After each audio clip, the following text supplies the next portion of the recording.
আবার ৭১ মুক্তিযুদ্ধের কথা বলে এবং মানুষের কাছে প্রশ্ন রাখে কেমন আছে বাংলাদেশ। এই কেমন আছে বাংলাদেশ এই প্রশ্নটি করবার জন্য সারা বাংলাদেশে যা ঘটতে থাকে সেই সংবাদগুলো নিয়ে আবার ৭১ সকাল দুপুর এবং রাতে ৩ বেলা নিয়মিতভাবে সংবাদ পরিবেশন করে যাচ্ছে। সেই সংবাদগুলো পরিবেশন করে যাচ্ছে যেই সংবাদগুলো বাংলাদেশের লিড মিডিয়া হাউসগুলো, সেটা প্রিন্ট মিডিয়া হোক ইলেকট্রনিক মিডিয়া হোক, তারা যা প্রচার করতে পারছে না সেই সংবাদগুলোই আমরা নিয়ে আসি আমাদের আবার ৭১-এর কেমন আছে বাংলাদেশ এই প্রশ্নের মধ্য দিয়ে সংবাদ উপস্থাপনায়। এবং সংবাদ উপস্থাপনা হওয়ার পরে আমরা নিশ্চিতভাবে জানি প্রত্যেকটা সংবাদের একটা প্রেক্ষাপট থাকে, প্রত্যেকটা সংবাদের একটা চরিত্র থাকে এবং প্রত্যেকটা সংবাদ একটি নির্দিষ্ট লক্ষ্যকে চিহ্নিত করে। তাই সংবাদ বিশ্লেষণ অত্যন্ত জরুরি। আজকে ২২ তারিখ সংবাদ বিশ্লেষণে আমাদের সঙ্গে যুক্ত হয়েছেন আফসানা কিশোর লোচন। তিনি বিশিষ্ট অর্থনীতিবিদ, সংবাদ বিশ্লেষক, রাজনীতি বিশ্লেষক এবং সবচেয়ে বড় কথা হচ্ছে ২০২৪-এর ৫ আগস্টে যে বাংলাদেশটা পরাজিত হলো, সেই পরাজিত বাংলাদেশটাকে বিজয়ী করবার জন্য মাঠে কোনোভাবেই মুক্তিযুদ্ধের পক্ষের মানুষের নামবার কোনো সুযোগ যখন ছিল না, তখন এই অনলাইনের যুদ্ধটা অনেক বেশি জরুরি হয়ে পড়েছিল। সেই যুদ্ধটা যে কয়েকজন মাত্র মানুষ শুরু করেছিল তার মধ্যে আফসানা কিশোর লোচন একজন। আফসানা লোচন, আপনাকে স্বাগত জানাই আজকের আবার ৭১-এর এই সংবাদ বিশ্লেষণ অনুষ্ঠানে। যদিও আপনি নিজে সবসময় সংবাদ দিচ্ছেন, সংবাদের বিশ্লেষণ করছেন, তারপরেও আবার ৭১-এর পক্ষ থেকে আপনাকে স্বাগত জানাচ্ছি আমাদের এই আয়োজনে। ধন্যবাদ হাকাম ভাই আমাকে আবার ৭১-এ সংযুক্ত করার জন্য। ধন্যবাদ। আমরা খুব বেশি না, কারণ খুব বেশি সংবাদ বিশ্লেষণ করতে গেলে অনেক বেশি সময় লাগে। আর মানুষ এত ঘটনা প্রতিনিয়ত ঘটছে, সবকিছু দীর্ঘ সময় ধরে শোনারও সময় মানুষের থাকে না। আমরা আজকে ২টো কিংবা ৩টা বিষয় নিয়ে কথা বলবো। তার মধ্যে একেবারে গরম খবর হচ্ছে ডক্টর ইউনূস জাতিসংঘের অধিবেশনে যুক্ত হবার জন্য নিউ ইয়র্কে আসছেন। তো সেই নিউ ইয়র্কে আসা নিয়ে একটি সংবাদটা হচ্ছে লন্ডন কাণ্ডে আতঙ্ক, নিউ ইয়র্ক সফরে ডক্টর ইউনূসের বডিগার্ড ফখরুল তাহের। লন্ডনে অন্তর্বর্তী সরকারের তথ্য উপদেষ্টার গাড়িতে হামলা চেষ্টার ঘটনায় সৃষ্ট তিক্ত অভিজ্ঞতা ও আতঙ্কের মধ্যেই জাতিসংঘ সাধারণ অধিবেশনে যোগ দিতে নিউ ইয়র্ক যাচ্ছেন প্রধান উপদেষ্টা ডক্টর মোহাম্মদ ইউনূস। তবে তার এই সফরের নিরাপত্তা ব্যবস্থা নিয়ে চলছে ব্যাপক আলোচনা।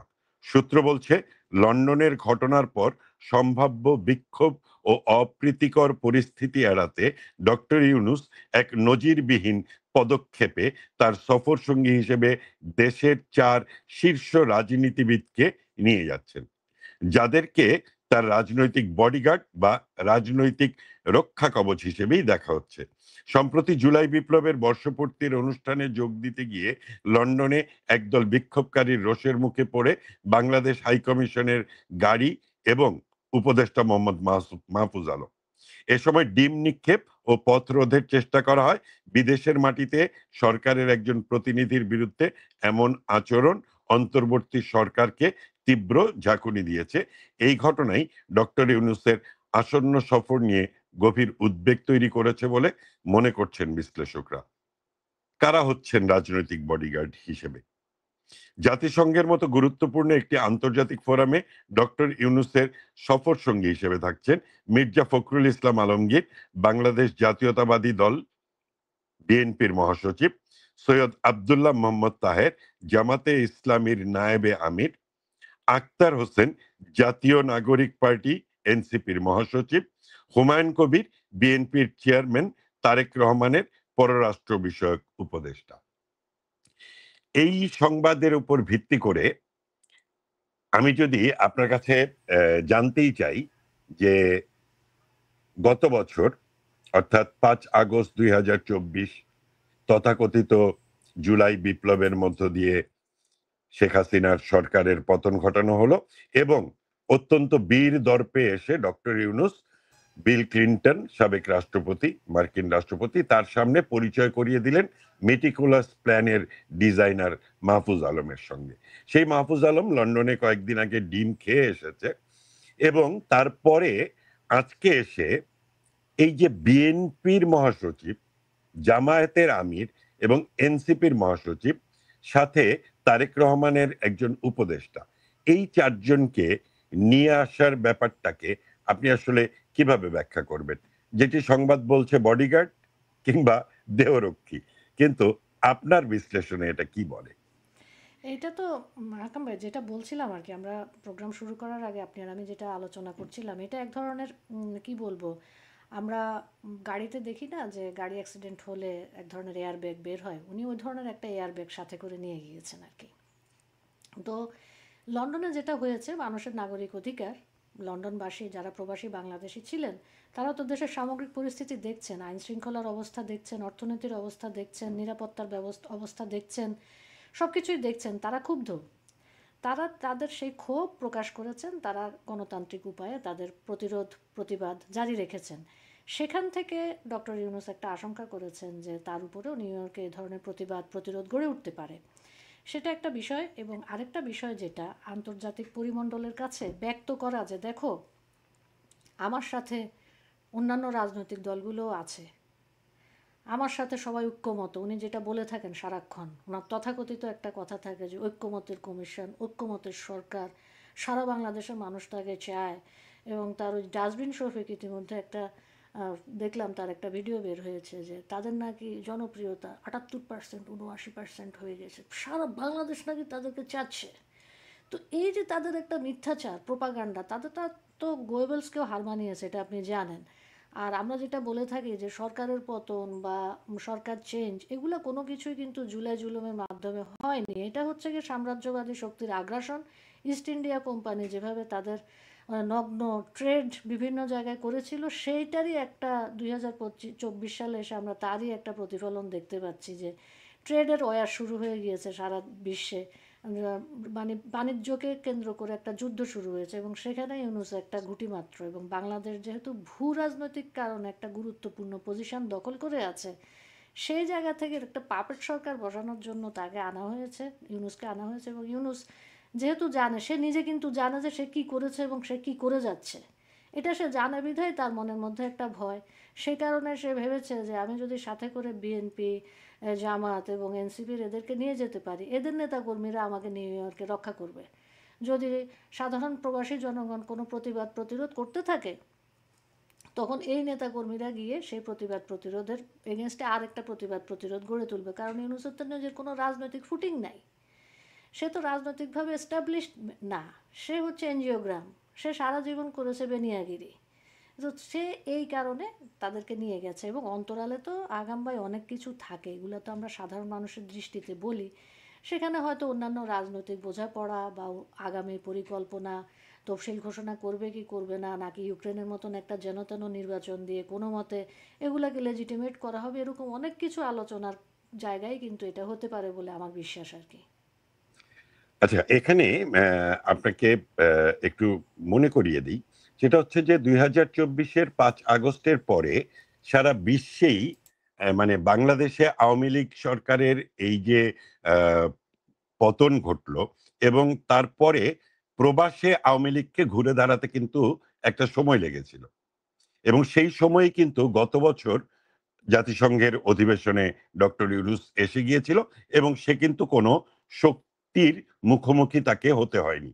কারণ আমরা জানি যে বাংলাদেশের মতো সারা বিশ্বে আওয়ামী লীগ একমাত্র সংগঠন যাদের একটি শক্তিশালী অবস্থান আছে। সেই জায়গাতে দাঁড়িয়ে এইবার গত লন্ডনে ঘটলো, এর আগে লন্ডনে কিন্তু এই যে ডাস্টবিন শফিকের সাথেও একই ঘটনা ঘটেছে। সুতরাং ডক্টর ইউনূস তার সঙ্গে সারা বিশ্বে রাজনৈতিক শক্তি আছে, সংগঠন আছে। এরকম বড় দুটো সংগঠন, একটি বিএনপি এবং একটি জামাতে ইসলামী। তাদের ২ জন মহাসচিবকে নিয়ে আসলেন। এটি কি আওয়ামী লীগের যে সাংগঠনিক শক্তি, সেই শক্তি শক্তির বিরুদ্ধে যুদ্ধ করবার জন্য আরেকটি শক্তিকে মাঠে নামানোর প্রক্রিয়া হিসেবে আনলেন? কারণ এটি যদি আন্তর্জাতিকভাবে প্রমাণের বিষয় থাকতো যে তার সঙ্গে আরো রাজনৈতিক দল আছে, তাহলে কিন্তু প্রায় ৩২টি রাজনৈতিক সংগঠন এখন বাংলাদেশে সক্রিয়। এবং এই ৩২টি রাজনৈতিক সংগঠনই কিন্তু গত জুলাই আগস্টের আন্দোলনে ২০২৪-এর জুলাই আগস্টের আন্দোলনে শেখ হাসিনার বিরুদ্ধে অবস্থান নিয়েছিল। তাদের ভেতর থেকে বিএনপি এবং জামাতকেই কেন? কেন অন্য সংগঠন কেউ নয়? এই শক্তি প্রদর্শনের প্রক্রিয়া হিসেবে দেখছেন? নাকি আপনি শুধুমাত্র রাজনৈতিক মেটাফরিক বিষয়টাই দেখছেন? না না, হাকাম ভাই, এখানে তো দুইটা জিনিসই, সে তো সবসময় ভাড়াটে বাহিনী দিয়ে কাজ করে যাচ্ছে, তাই না? তার তো নিজস্ব কোনো বাহিনী নাই, এটা কিন্তু আমি প্রথমেই বলেছি, কারণ তার রাজনৈতিক কোনো রকমের ফুটিং নেই, তার রাজনৈতিক কোনো অভিজ্ঞতা নেই। রাজনীতি তো একটা চর্চার বিষয়। সে যেখানে গিয়েছে সে কিন্তু ভাড়া করা বাহিনী নিয়েই যাচ্ছে, সে দেশেও ভাড়া করা বাহিনী, সে আমরা 111-এর সময় দেখেছি সে দেশে ভাড়া করা বাহিনী তৈরি করার চেষ্টা করেছে, তারপরে সে তার এই ব্রেন চাইল্ড থেকে তার এনসিপি তৈরি করেছে, তাই না? তো সে, তার তো নিজস্ব কোনো বাহিনী নাই, সে যতই বলুক সে আন্তর্জাতিক মাঠের খেলোয়াড়, এই সে তো এক ধরনের দালাল। তো দালালদের তো নিজস্ব কোনো বাহিনী থাকে না, এরা মার্সেনারি বাহিনী দিয়ে চলে। এখন সে বিএনপি জামাতের ঘাড়ে ভর করেছে, তাই না? তো সেই বিষয়টাই, এখন এটাকে আপনি রাজনৈতিক বলেন বা আওয়ামী লীগের শক্তিকে চ্যালেঞ্জ ছুড়ে দেওয়া, আওয়ামী লীগের শক্তিকে সে প্রথম দিন থেকে চ্যালেঞ্জ ছুড়ে দিয়েছে।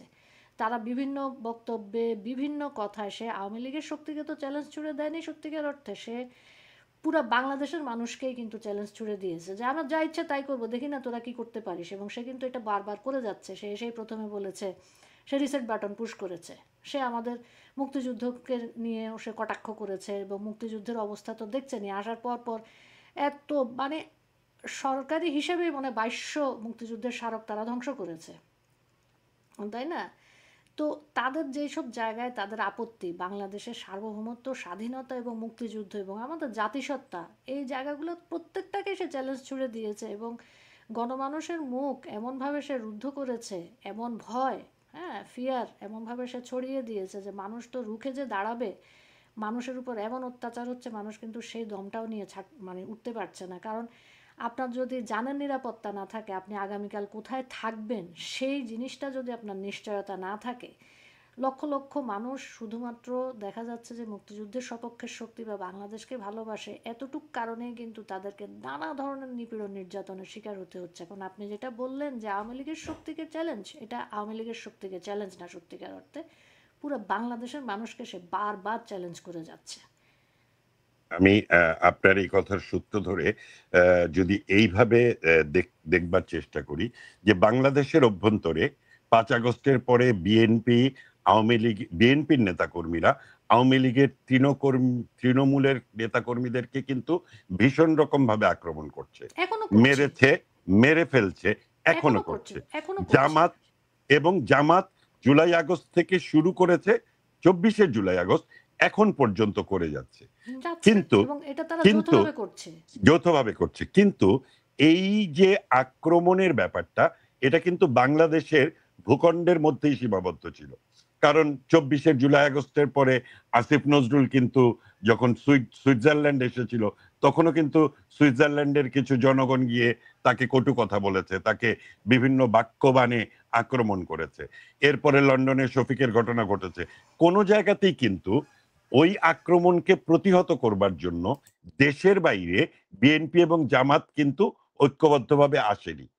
তাহলে আজকে নিউ ইয়র্কে যে ঘটনাটা এই সফরের মধ্য দিয়ে ইউনূস ঘটাতে চাচ্ছে, তাহলে কি যে আমাদের যে জাতি গোষ্ঠী, বাঙালি জাতিগোষ্ঠীর যে অংশটা বাংলাদেশের ভেতরে থাকে, তাদের বিরুদ্ধে তো সে লড়াইটা শুরুই করিয়ে দিল। সেই লড়াইটাকে কি সে বিশ্বব্যাপী ছড়িয়ে দিতে চাচ্ছে? কারণ নিউ বিশ্বব্যাপী, ইয়র্কে এটি যদি শুরু হয়, এরপর কিন্তু এটি আর পৃথিবীর কোথাওই থামবে না। আগাম ভাই, আমাদের যে বিভক্তির কথা আপনি বলছেন, তাই না, রাজনৈতিক বিভক্তির কথা আপনি বলছেন, এটা কিন্তু গত বছরই শুরু হয়ে গিয়েছে। এবং আপনি যেটা বললেন যে সে দেশের থেকে এটা বিদেশে ছড়িয়ে দিতে চাচ্ছে কিনা, আপনি নিজে বিদেশে থাকেন, আমি নিজে বিদেশে থাকি, এখানে কিন্তু গত বছর আগস্টের পরে জুলাই আগস্ট থেকেই কিন্তু একটা স্পষ্ট বিভাজন রেখা তৈরি হয়ে গিয়েছে। এখন আপনি বলতে পারেন সংঘাতটা তৈরি হয়নি, তাই তো? সংঘাতটা, হ্যাঁ। সংঘাতটা তৈরি হয়নি। এখন এই যে যেসব দেশে আমরা থাকি, সেসব দেশে সত্যিকার অর্থে হাকাম ভাই সেই পর্যায়ে সংঘাত তো করা সম্ভব না, পাল্টাপাল্টি যেটা হয় আমি স্লোগান দিব আপনিও স্লোগান দিবেন সেটা হয়তো হতে পারে।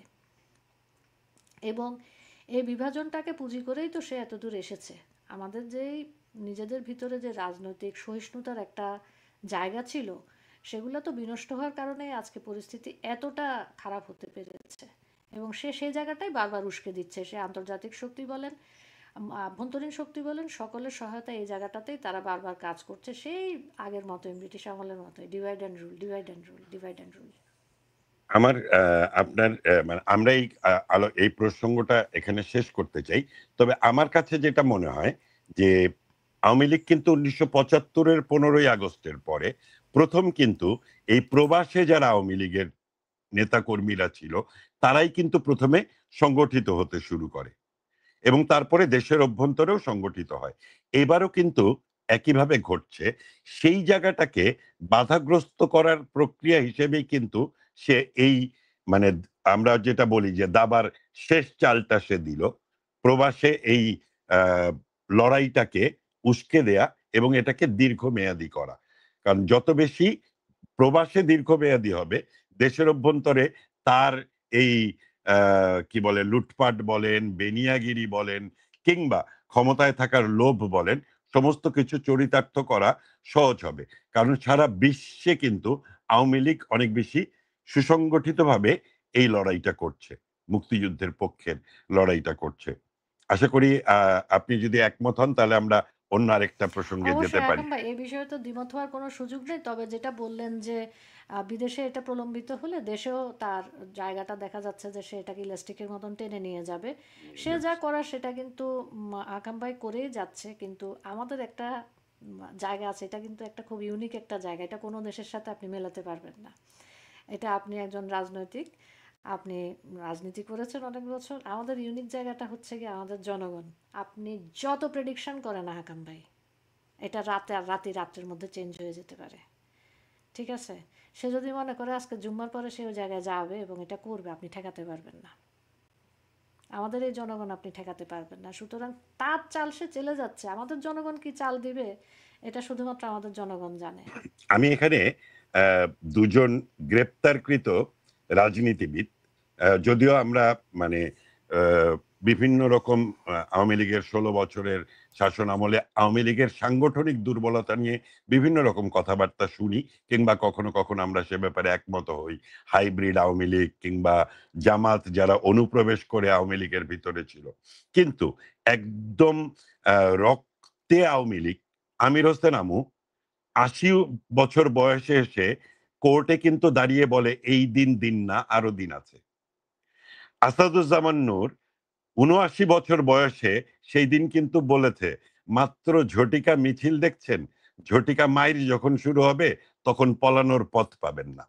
তো এই কথাটাই আসলে আওয়ামী লীগের ক্ষেত্রে সত্য যে সাহস ফিরে পেয়েছে, ঘুরে দাঁড়িয়ে গেছে। এখন আর এই আওয়ামী লীগকে থামানো সম্ভব না। তবে আমাদের আসলে এখন দেখার বিষয় যে কতটা প্রলম্বিত করতে পারে ডক্টর ইউনূস। কারণ আমার ধারণা উনি যত বেশি প্রলম্বিত করবে, ওনার থাকাটা, ওনার বিদায়টা তত বেশি নির্মম হবে, তত বেশি মর্মান্তিক হবে। এটি আমার মনে হয়। আরেকটি বিষয় গত ২-৩ দিন ধরেই আসছে বিষয়টি। সেটি হচ্ছে যে আ আবরার ফাহাদ অত্যন্ত আলোচিত আ একটি শিবিরের কর্মী হত্যা বুয়েটের। সে আবরার ফাহাদকে যারা মেরেছিল তাদেরকে গ্রেপ্তার করা হয়েছিল। তাদেরকে বিচার করা হয়েছে, সাজা দেয়া হয়েছে। সেই সাজাপ্রাপ্ত আসামি বেরিয়ে এসেছে কিন্তু এই গত ২০২৪ এর ৫ আগস্টের পরে এবং এটি কিন্তু কোনো সংবাদ মাধ্যমে সংবাদই করেনি। অর্থাৎ আবরার ফাহারের হত্যা করলো ছাত্রলীগ। এর পুরো দায় ছাত্রলীগকে নিতে হলো, আওয়ামী লীগকে নিতে হলো। কিন্তু আওয়ামী লীগ যে বিচার করলো সে কথাও কেউ বলেনি। আবার বিচার করে যাদেরকে সাজা দেয়া হলো তাদেরকে ছেড়ে দেয়া হলো। এই বিষয়ে একটা বোমা ফাটানো মন্তব্য করেছে কিন্তু বিএনপির আ নেত্রী সাবেক এমপি নীলুফার চৌধুরী মনি। তিনি বলেছেন যে আবরার ফাহাদকে হত্যা করেছে ছাত্র শিবিরের হেলমেট বাহিনী। এই হেলমেট বাহিনী সেই হেলমেট বাহিনী যারা ছাত্রলীগের ভেতরে লুকিয়ে ছিল এবং ছাত্রলীগের নামে তারা বিভিন্ন অপকর্ম করেছে এবং তিনি স্পষ্ট করে বলেছেন আবরার ফাহাদের হত্যাকারী হচ্ছে ছাত্র শিবির। তাহলে এই যে ১৬ বছরে আমরা বিভিন্ন রকম অনাচার অবিচারের চিত্র দেখতে পাই বিভিন্ন ছাত্র সংগঠনগুলোর ভেতরে বা বিভিন্ন শিক্ষা প্রতিষ্ঠানে, সেইটার পুরো দায়িত্বটাই কি ছাত্র শিবিরের উপরে বর্তে যায় না?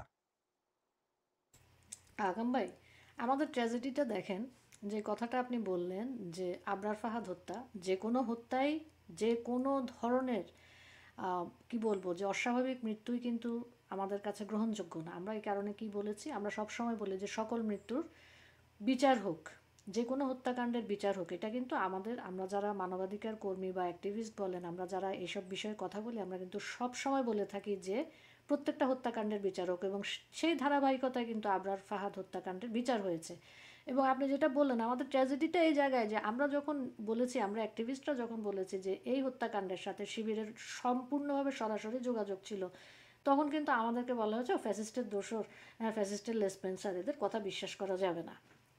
কিন্তু এখন বিএনপির এমপি বলার পরে কিন্তু এটা আমাদের কাছে গ্রহণযোগ্য হয়েছে। এটাই হচ্ছে কি আমাদের ট্র্যাজেডির জায়গাটা। আপনি দেখেন, আবরার ফাহাদকে হত্যা করেছে শিবিরের কর্মীরা, এবং ভেরি ইন্টারেস্টিংলি এই যে বলছেন যে তাদেরকে ছেড়ে দেওয়া হয়েছে, 5ই আগস্টের পরে কিন্তু ছেড়ে দেওয়া হয়েছে, ছেড়ে দেওয়া হয়েছে। বিচার মানে দণ্ডপ্রাপ্ত আসামিদেরকে ছেড়ে দেওয়া হয়েছে। আপনি দেখেন এই দণ্ডপ্রাপ্ত আসামিদের কেসটা কে লড়েছিল? আপনি যদি একজন ছাত্রলীগ কর্মী হয়ে থাকেন আকাম ভাই, এবং আমি যদি শিবির করে থাকি, আমি যে আপনার কেসটা লড়বো তা তো না। না, না। হ্যাঁ, হ্যাঁ, আপনি এত ইন্টারেস্ট নিয়ে কিন্তু ওই কেস লড়বেন না। পেশাগত জায়গার থেকে অন্য কথা, সেটা অন্য কথা হতে পারে। কিন্তু দেখেন ওই কেসটা গিয়ে লড়েছে হচ্ছে গিয়ে আমাদের এই যে এখন জামাতের সেন্সেশনাল উকিল শিশির শিশির মনির। মনির, শিশির মনির। শিশির মনির। হ্যাঁ, তো এগুলো বোঝার জন্য কি আমাদেরকে রকেট সায়েন্টিস্ট হতে হবে? রকেট সায়েন্টিস্ট হতে হবে না। কিন্তু আমরা কি করে আছি, আমাদের ভিতরে একটা তীব্র, তীব্রভাবে আমাদের ভিতরে একটা জিনিস বিদ্যমান, যারা এন্টি বাংলাদেশ, যারা এন্টি আওয়ামী লীগ, তাদের ভিতরে একটা তীব্র জিনিস বসে আছে মাথায়, একদম একেবারে বসানো আর কি। আমি এটা কোনোভাবেই দেখি না যে এটা কখনো বের হবে। এদের মাথায় একটা জিনিস, যেহেতু ঘটনাটা আওয়ামী লীগ সম্পৃক্ত, সুতরাং এখানে অন্য যে কোনো কিছু সত্যবচন আসুক, এটাকে কিন্তু গ্রহণযোগ্য না। শুধু যদি আওয়ামী লীগের বিরুদ্ধে যায়, ছাত্রলীগের বিরুদ্ধে যায়, যুবলীগের বিরুদ্ধে যায় এবং মুক্তিযুদ্ধের সপক্ষের শক্তির বিরুদ্ধে যায় কোনো কথা, তখন সেটাকে আমরা লুফে নিব, সেটা নিয়ে আমরা অ্যাক্টিভিজম করব। কিন্তু ওখানে কোনো সত্য যদি প্রকাশ হয় যে না, এটার সাথে আওয়ামী লীগ জড়িত না, এটার সাথে যুবলীগ জড়িত না, ছাত্রলীগ জড়িত না, কোনো সরাসরি সম্পৃক্ততা নাই, তখন আমরা মুখের চেইন আটকায় বসে থাকবো। এটা হচ্ছে কি আমাদের জাতীয় চরিত্র হয়ে গিয়েছে। আমাদের ট্র্যাজেডিটা এই জায়গায়, যে এখন আজকে আমাদের বিএনপির এমপির কথাটা খুব ভালো লাগছে যে উনি একটা বোমা ফাটিয়ে দিয়েছেন, অ্যাটম বোম ফাটিয়ে দিয়েছেন। এই অ্যাটম বোম কিন্তু অনেক আগে থেকেই অ্যাক্টিভিস্টরা বলে আসছে যে এই কাজ তারা করেছে। যেদিন এই দাগি আসামিদেরকে ছেড়ে দেওয়া হয়েছে, সেদিনই কিন্তু অ্যাক্টিভিস্টরা বলেছে যে এই কাজ শিবিরের কাজ। এই কারণে শিবিরের আইনজীবী গিয়ে এই লড়াই লড়েছে। একদমই সত্য। এবং বিএনপির এই মনি যিনি, উনি মানে ছাত্রদল করতেন, তারপরে মানে একদম ছাত্র নেতা থেকে জাতীয় রাজনীতিতে এসেছেন। এবং আমরা দেখেছি 5 আগস্টের পরে যে কয়েকজন বিএনপির নেতা মুক্তিযুদ্ধের পক্ষে কথা বলে যাচ্ছে, তার মধ্যে উনি একজন। কিন্তু আপনাকেও আমি বলতে শুনেছি বা আমি নিজেও বলেছি, সেটা হচ্ছে বিএনপি কিন্তু এইবার একেবারেই মুক্তিযুদ্ধের পক্ষে দাঁড়ানোর যে ট্রেনটা তাদের সামনে এসেছিল, প্ল্যাটফর্মে ভিড়েছিল, সেই ট্রেনটা কিন্তু বিএনপি মিস করে গেল। এবং শুধুমাত্র তারেক জিয়ার অপরাধের কারণে 21শে আগস্ট এবং 10 ট্রাক অস্ত্র মামলার এইটার সঙ্গে তারেক জিয়ার সংশ্লিষ্টতার কারণে তারা মুক্তিযুদ্ধের পক্ষে আর দাঁড়াতে পারলো না। এমনকি ফজলুর রহমানকেও কিন্তু তারা 3 মাসের জন্য তার সদস্যপদ স্থগিত করে।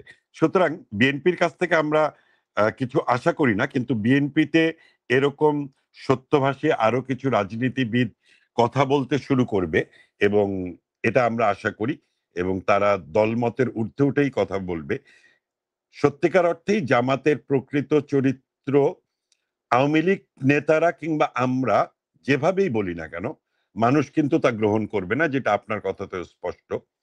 কিন্তু তৃতীয় কেউ যদি বলে, সত্যটা উচ্চারণ করে, তাহলে সেটাকে কিছুটা হলেও গ্রহণযোগ্য করা যাবে। তবে আমাদের যে কথাটা বললেন যে আমরা প্রি মাইন্ডসেট নিয়েই বসে থাকি যে মুক্তিযুদ্ধ হচ্ছে আওয়ামী লীগ, মুক্তিযুদ্ধ মানেই হচ্ছে আওয়ামী লীগ, আওয়ামী লীগের বয়ান, এর বাইরে মুক্তিযুদ্ধের আর কোনো ঘটনা নেই। এবং এই ঘটনার ভেতর দিয়েই তারা আসলে তাদের নিজেদের চরিত্রকে উন্মোচন করে। এই প্রসঙ্গ ধরে আমি একদমই আপনার আজকের আলোচনার একদম শেষ বিষয়টাতে যেতে চাই, যেটা শেষ বললে ভুল, এটা আমাদের প্রতিনিয়ত আলোচনার বিষয়, যে 5 আগস্ট 2024, তারপরে টার্গেটটা মুক্তিযুদ্ধ। এখন মুক্তিযুদ্ধ কে, কেন এবং কিভাবে? মুক্তিযুদ্ধ কে, এটা আমরা সকলেই জানি। আমাদের কাছে, বাঙালি জাতির কাছে, জাতির পিতা বঙ্গবন্ধু শেখ মুজিবুর রহমান হচ্ছেন মুক্তিযুদ্ধ। কেন মুক্তিযুদ্ধ? পাকিস্তানের দুঃশাসনের বিরুদ্ধে বাঙালি জাতির, জাতিসত্তার একটি স্বাধীন রাষ্ট্র প্রতিষ্ঠার জন্য মুক্তিযুদ্ধ।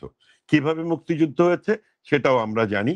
কিন্তু এই 5 আগস্টের পরে এই মুক্তিযুদ্ধের বিরুদ্ধে যে শক্তিটার উত্থান ঘটল এবং তারা যা যা ঘটালো, মুক্তিযোদ্ধাদের গলায় জুতার মালা পরানো, মুক্তিযোদ্ধাদেরকে পেটানো, লতিফ সিদ্দিকীর মতো মুক্তিযোদ্ধাকে গ্রেপ্তার করা, যে যাকে আওয়ামী ফ্যাসিস্টের সহযোগী বলা হচ্ছে, অথচ 2015 সালে তিনি আওয়ামী লীগ থেকে বহিষ্কৃত। 30 বছর ধরে বিএনপির ফজলুর রহমান বিএনপি করেন, তিনি ছাত্রলীগ করতেন এক সময়।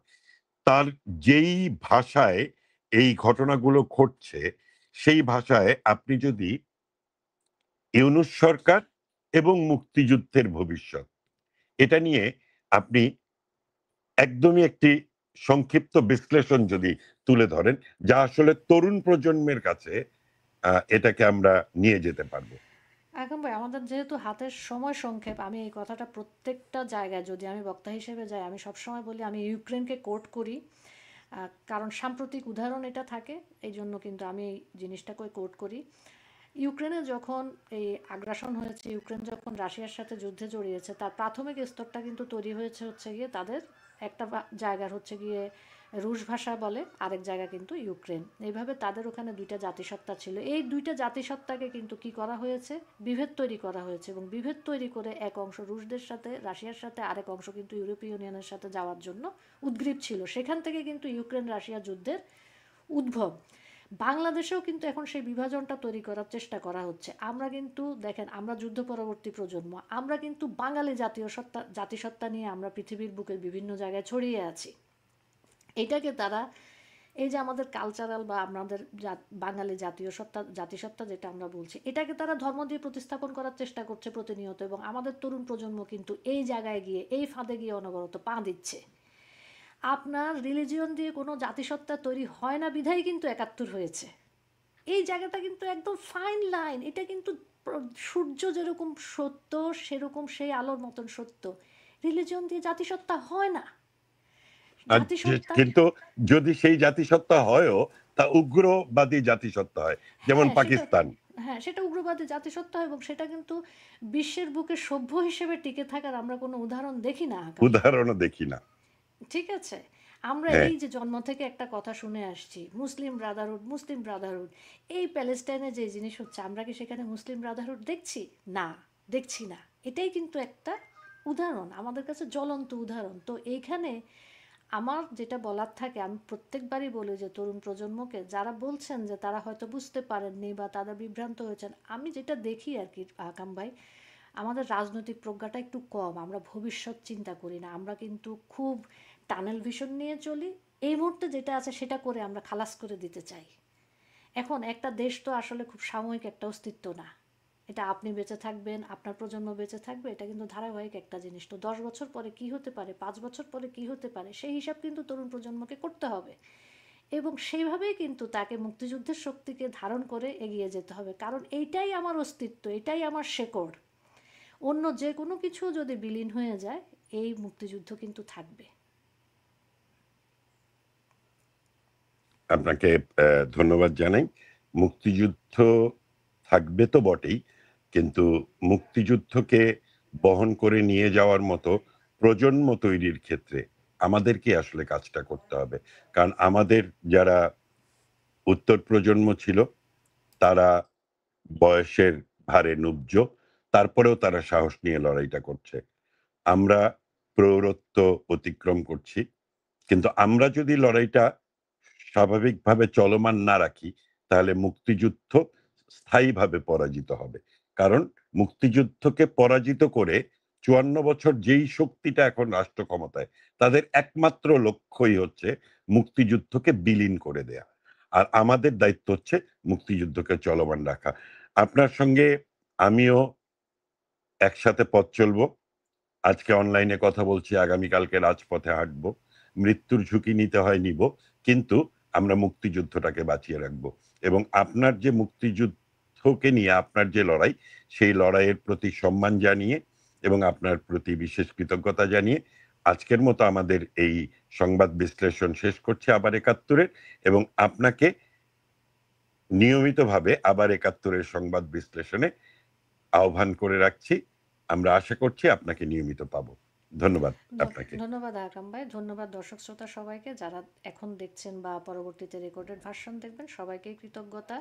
আমাদের লড়াই জারি থাকবে এবং আকরাম ভাই শুরুতেই যেটা বলেছিলেন, আমি সত্যিকার অর্থে কোনো অর্থনীতিবিদ না, আমি পেশায় একজন ব্যাংকার ছিলাম এবং এখন সময়ের প্রয়োজনে দেশের জন্য লড়ছি এবং আমি একজন অ্যাক্টিভিস্ট, আমি একজন লেখক। আকরাম ভাই আমাকে ব্যাংকারের দৃষ্টির থেকে সেখানে অর্থনীতিবিদ হিসেবে হয়তো আমি সংজ্ঞায়িত করেছেন। আপনার আপনার এই প্রসঙ্গে একটু মজার কথা বলি। আমি কিন্তু অর্থনীতির ছাত্র।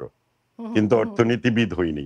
অর্থনীতিবিদ হচ্ছে অর্থনীতি বিষয়ে যে সঠিক বিশ্লেষণ করে। তো আপনি ব্যাংকার হবার পরেও অর্থনীতি বিষয়ে আপনার সঠিক বিশ্লেষণটা আছে, যে কারণে আপনি অর্থনীতিবিদ। আর আমি অর্থনীতিতে অনার্স মাস্টার্স করার পরেও অর্থনীতিবিদ না। সুতরাং আপনার এই পরিচয়টাও অনেক গুরুত্বপূর্ণ এবং ৫ আগস্টের পর থেকে অর্থনীতির যে ধসটা নেমেছে, আপনি নিয়মিতভাবে এই চিত্রটা যে মানুষের সামনে তুলে ধরছেন, এটাও কিন্তু অনেক গুরুত্বপূর্ণ একটি কাজ আপনি করছেন। আপনার এই সকল কাজের ব্যাপারে আপনার আপনার প্রতি আমাদের শ্রদ্ধা আছে, ভালোবাসা আছে এবং আপনার সঙ্গে একসঙ্গে কাজ করতে পারার আনন্দটাও আমরা চাই। ভালো আমিও সেটাই থাকবেন। আশা রাখি। আপনিও ভালো থাকবেন আকরাম ভাই, ধন্যবাদ। ভালো থাকবেন সবাই। আবার ৭১ এর আজকের সংবাদ বিশ্লেষণ এখানে শেষ করছি। আবার ৭১ চ্যানেলটি সাবস্ক্রাইব, ফলো এবং শেয়ার করে সাথে থাকুন। আমরা মুক্তিযুদ্ধের কথা বলতে এসেছি। আমরা কেমন বাংলাদেশ চাই সেই কথা বলতে এসেছি এবং সেই লড়াইয়ে আপনাদেরকে ঐক্যবদ্ধ করার জন্য এসেছি। ভালো থাকবেন সবাই। আবার দেখা হবে আগামীকালকে।